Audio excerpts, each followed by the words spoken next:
Hey guys, welcome to Brad's Collection. I'm Brad. I'm Brad's Toy Show. And we got an interview here. This is a press conference with Bam Bam Terry Gordy from the Pro Wrestling Illustrated, September 1991. So, in this video, I'm going to be Bill Apter and Terry Gordy because there's 4 different people, while Braden is Craig Peters and Bob Smith, 2 other people that was in the interview. So here we go. When the loss occurred, Japanese fans were stunned. For more than a year, the brutal team of Terry Gordy and Steve Williams had dominated the country's tag team competition. For the second time, Bam Bam and Dr. Death held the All Japan and PWF tag team titles, and they were disseminating all their opposition. So when Gordy and Williams were defeated by Dan Spivey and Stan Hansen for both titles on April 18th in Tokyo, it made headlines all over the continent. To most wrestlers, such defeat would be devastating. To Gordy, however, it just meant it was time to hit the road again. The 11-year veteran flew to New York, where he appeared at UWF television tapings. His scheduled bout was a rematch against veteran Don Morocco, but the match never really got started. Before the bell, Gordy ripped at his Hawaii foe, and Morocco responded in kind. The referee called for a double disqualification, and almost immediately prompting both competitors to brawl uncontrollably throughout the Pennsylvania hotel. To most wrestlers, such an outcome would be disappointing, but for Gordy, it left him with a smile on his face. Ever since his days as an original member of the fabulous Freebirds, Gordy has traveled to the ends of the earth looking for what he terms as a good fight. More often than not, he gets exactly what he's looking for.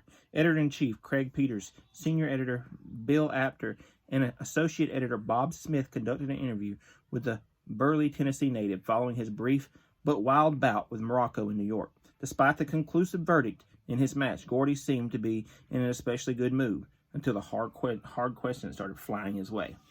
Bill Apter: Terry, you're in good spirits for a man whose match only lasted 1 minute, 10 seconds. How can you be so happy after a double disqualification? Then Gordy responds, I've known you more than 10 years, Apter, and you still don't know how my mind works, do you? I may not have pinned that fossil Morocco tonight, but I guarantee you that if you walk over to the other dressing room and ask him, he'll tell you he was in the fight of his life. You see, Morocco's been strutting around in UWF like he's the cock of the walk, the toughest dude ever created. He's dead wrong about that. I'm the toughest dude in this sport, and Steve Williams isn't far behind. Craig Peters: It's always amazed me how you and Steve have gotten along during the past year. It was only 3 years ago that you two had a horribly violent feud in WCW. Well, that's how you learn to respect a person. If you recall, there was never a conclusive winner in the feud between Steve and me. We tore the hides off each other. And when it was all over, we just looked at each other and said, why don't we team up? Smartest decision I've made in a long time. Look at what we've done in Japan. And Bob Smith: It's an outstanding record, that's for sure. However, Williams emerged as a finalist in the UWF TV tournament tonight, and he'll be meeting Bam Bam Bigelow for that belt. What will happen if Steve does become the champion? Would you challenge him for a title match? You know, I had a feeling one of you rubes would break up my good mood with a dumb question like that one. Why should I jeopardize my tag team with Steve over a belt? There are things more important than titles, boy. I'm loyal to Doc, and I like to think he's loyal to me too, Bill Apter says. You haven't been very loyal to your former Freebird mates, though. You haven't teamed with Michael Hayes or Buddy Roberts for a long time.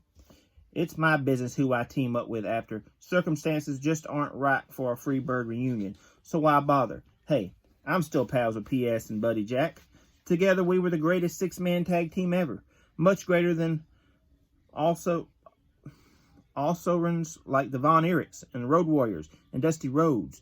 We were dominant, that all I've wanted to be as a wrestler. Someone who walks in the ring and kicks butt. But Michael and Jimbo Garvin seem to be doing pretty good on their own. And Roberts is enjoying the high life as a retired man. So why should I stick my nose in where it doesn't belong? Peters: Does this mean you'll never be a Freebird again? You know, you guys never let something come to a rest, do you? I traveled to Japan, immortalized all the opposition there, and win every belt there. But when I come back home, all people want to talk about is Freebird this, Freebird that. Let it rest, will you? I have new desires and new pursuits, Bob Smith says. All right, what are your goals today? Do you plan to return to Japan soon? Does Buddy like Jack Daniels? You bet I'll be back in Japan soon. You know, the fans there are much more educated and astute than American wrestling fans, Bill Apter. How can you put down the fans like that? I'm not putting down nobody. It's just the fans in Japan treat me with the respect that I should be treated with over here. When I walk through the crowd in New York, people scream at me and call me all kinds of foul names. But I walk through the crowd in Japan, the people part like the Red Sea. They put the top wrestlers on a pedestal over there. I feel like an honored celebrity. But when I return to my own country, I get pelted with hot dog buns. It just doesn't make no sense to me. Bob Smith responds.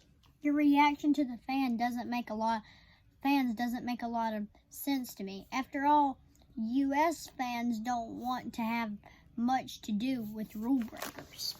What did I ever do that was so bad? Just because I want to put a few knots in Morocco's head? How can anybody root for that old timer? Anyway, the guy should have been out to pasture years ago, and it just makes my blood boil to see him stroll around in those muscle shirts of his. I may not have a bodybuilder's physique, but I can stuff that guy up one nostril and snort him out the other. If these UWF officials give him enough chances, I'll prove it to you and all these other rubes around the stinking city. Craig Peters says. I do have to give you credit for one thing.